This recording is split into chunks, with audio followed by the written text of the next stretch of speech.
guys, andito na kami sa restaurant. Subukan ko natin ang kainan nila dito sa China, in Shenzhen.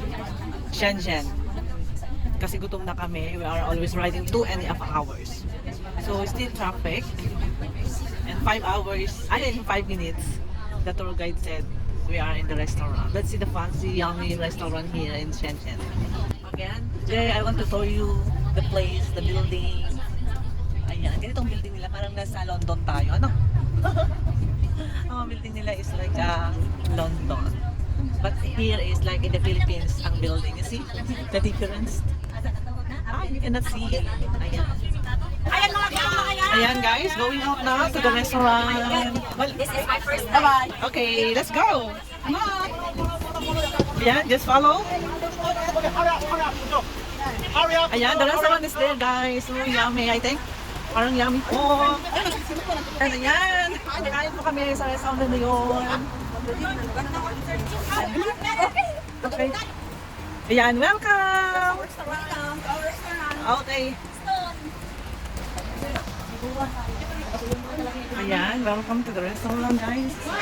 Ayan, nila po. Let's drink and let's see what is the restaurant here. Now, this is the food that we eat na. Yes? We are late, but okay, it's fine. Our food is good. Yes. Ayan. Wow. It's ready already, guys. Oh my God. Very yummy. Yes, chicken. May pansit. Egg, tofu, and mga vegetable, pansit, and wow, ito, yummy and fish. And meron po kaming cup.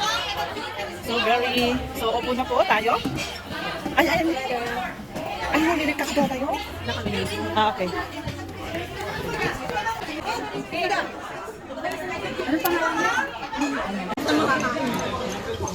Paubos na nga ako. And of course, hindi po nawawala ang kanilang tsaa.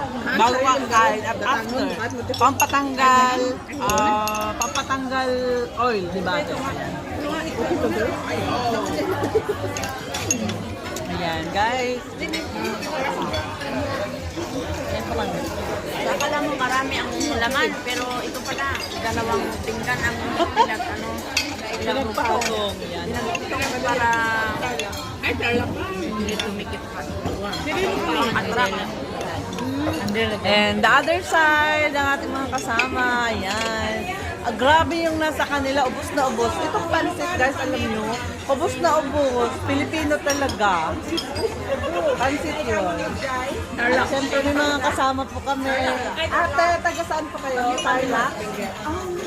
Ay, Cebu, may Tarlac. Ayan. Hello po sa inyo, ate.